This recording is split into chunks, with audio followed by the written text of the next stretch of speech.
Assalamualaikum warahmatullahi wabarakatuh. Nama saya Rahma Sari Manurung dengan NIM 0104202103. Semester 5 jurusan Manajemen Dakwah. Dosen pengampu Haji Muhammad Iqbal LC.MA. Nah, pada kesempatan ini saya akan mencoba untuk menjelaskan mengenai beberapa hadis. Nah, dimana yang pertama saya akan membahas tentang membantu sesama muslim.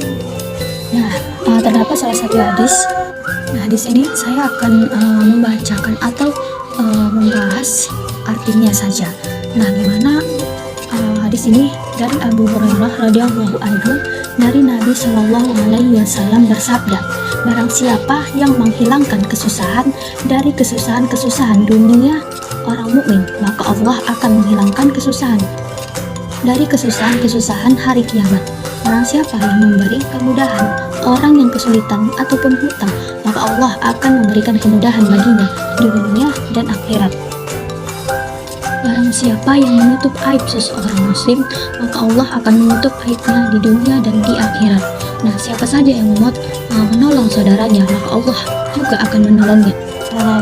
Kita dapat mengambil pelajaran ataupun hikmah, terutama bagi kita seorang muslim. Nah, yang pertama, siapa yang membantu seseorang muslim dalam menyelesaikan kesulitannya, maka akan dia dapatkan pada hari kiamat sebagai tabungan yang akan memudahkan kesulitan di hari yang sangat sulit tersebut. Nah, selanjutnya itu dan sesungguhnya pembalasan di sisi Allah sesuai dengan jenis perbuatannya. Dan yang ketiga itu berbuat baik kepada makhluk merupakan cara untuk mendapatkan kecintaan Allah Subhanahu wa taala. Dan yang keempat, membenarkan niat dalam rangka mencari ilmu dan ikhlas. Nah, pada pembahasan kedua di sini akan menjelaskan mengenai rambu-rambu Allah. Nah, di mana tentang rambu-rambu Allah ini terdapat salah satu hadis yang bunyinya itu Innallaha ta'ala farada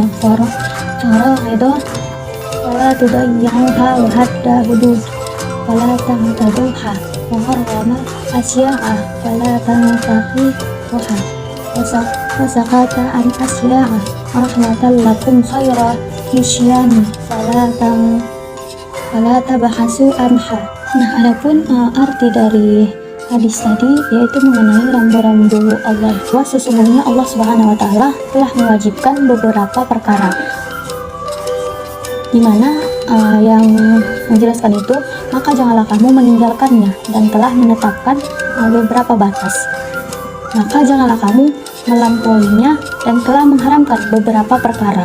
Maka janganlah kamu melanggarnya, dan Dia telah mendiamkan beberapa perkara sebagai rahmat bagimu, bukan karena lupa, maka janganlah kamu membicarakannya. Hadis tersebut diriwayatkan oleh Daraqutni. Nah, dari hadis yang telah saya bacakan tadi, yaitu tentang rambu-rambu Allah. Nah, dari hadis itu kita juga dapat mengambil beberapa faedah ataupun pelajaran. Nah, yang pertama, siapa yang membantu seseorang muslim dalam menyelesaikan kesulitannya, maka akan dia dapatkan pada hari kiamat sebagai tabungan yang akan memudahkan kesulitan di hari yang sangat sulit tersebut. Nah, selanjutnya itu dan sesungguhnya pembalasan di sisi Allah sesuai dengan jenis perbuatannya. Dan yang ketiga itu berbuat baik kepada makhluk merupakan cara untuk mendapatkan kecintaan Allah Subhanahu wa taala. Dan yang keempat, membenarkan niat dalam rangka mencari ilmu dan ikhlas di dalamnya agar tidak menggugurkan pahala, sehingga amalannya dan kesungguhannya itu tidak sia-sia. Yang kelima, memohon pertolongan kepada Allah dan kemudahan darinya, karena ketaatan tidak akan terlaksana kecuali karena kemudahan dan kasih sayangnya. Yang keenam itu selalu membaca Al-Quran, memahaminya serta mengamalkannya. Dan yang terakhir, keutamaannya duduk di rumah Allah untuk mengkaji ilmu. Nah, jadi sangat banyak manfaat di antara saling membantu, karena kita tidak tahu pada suatu saat orang yang kita bantu akan membantu kita kembali. Itu semua terjadi dengan izin Allah, ataupun ketika kita membantu, kita tidak tahu bantuan itu datangnya dari mana, karena semua itu Allah yang telah menentukannya. Nah, selanjutnya pada pembahasan ketiga, Nah, yang pada pembahasan ketiga ini saya akan menjelaskan tentang POAC. Nah, mungkin saya tidak akan membacakan hadisnya, namun saya akan menjelaskan arti dari hadisnya. Nah, di mana saya mengambil salah satu hadis tentang POAC. Seperti kita ketahui, Islam itu lebih mengatur bagaimana tata cara dalam mengatur segala sesuatu. Nah, dalam melaksanakan kegiatan apapun harus menggunakan prinsip POAC, di mana POAC itu ya planning, organizing, activating, controlling. Nah, apa itu planning? Nah, planning itu perencanaan. Nah, setiap kita akan melakukan segala sesuatu, kita harus membuat perencanaan yang matang untuk menciptakan hasil yang baik.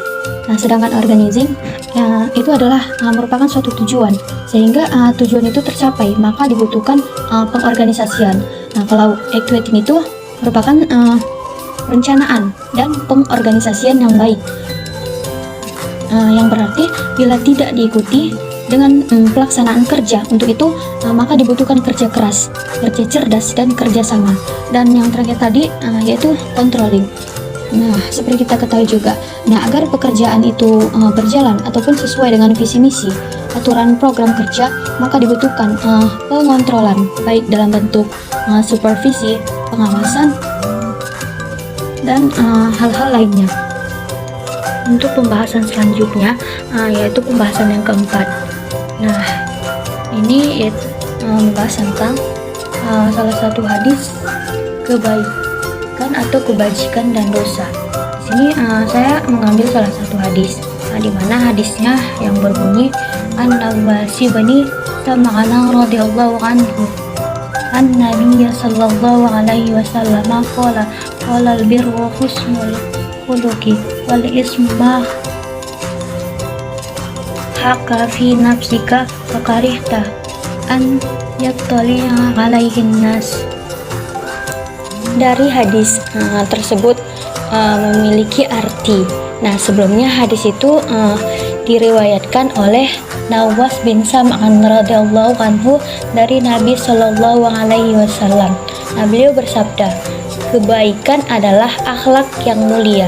Nah, sedangkan dosa adalah sesuatu yang merisihkan jiwamu dan kamu tidak suka jika diketahui manusia.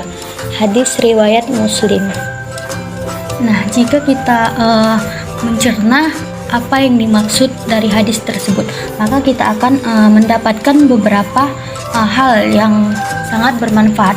Nah, yang pertama, dorongan untuk berakhlak mulia, dan bahwa ia termasuk kebajikan yang paling besar.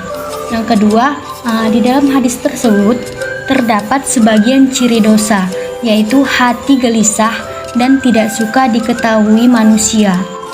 Yang ketiga, bahwa pemilik hati yang sehat akan bergetar hatinya dan takut ketika mengerjakan perbuatan haram atau hal yang meragukan.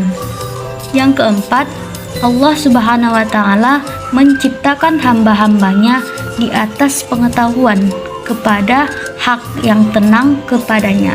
Dan yang terakhir, bahwa sesuatu yang mengusik hati manusia adalah dosa, meskipun orang lain berfatwa bahwa hal itu bukan dosa. Untuk pembahasan selanjutnya ataupun pembahasan yang kelima. Nah, di sini akan membahas tentang luasnya ampunan Allah. Nah, di dalam salah satu hadis qudsi, Allah menegaskan kepada hamba-hambanya, di mana yang bunyinya itu singkatnya saja, Inna rahmati takhlidu khadabi. Nah, yang artinya sesungguhnya rahmatku mengalahkan murkaku. Nah, hadis tersebut diriwayatkan oleh Bukhari dan Muslim dari Abu Hurairah. Nah, dari hadis tersebut Allah sudah jelas lebih mengedepankan rahmatnya kepada hamba-hambanya, karena Allah lebih menyayangi hamba-hambanya daripada mengedepankan kemurkaannya, terlebih kepada hamba yang mau kembali kepada Allah. Ketika hamba itu ingin kembali kepadanya, maka Allah akan menerimanya dengan senang hati. Baik, sekian pemaparan dari saya. Nah, mungkin dari apa yang saya sampaikan masih banyak kesalahan ataupun kekurangan. Nah, dari apa yang saya sampaikan, jika ada yang bermanfaat, semoga bisa dimanfaatkan dengan baik. Dan jika kesalahan, mungkin kita juga sebagai manusia membutuhkan koreksi ataupun masukan pada diri kita masing-masing. Baik, terima kasih. Sekali lagi saya ucapkan, saya akhiri dengan Assalamualaikum warahmatullahi wabarakatuh.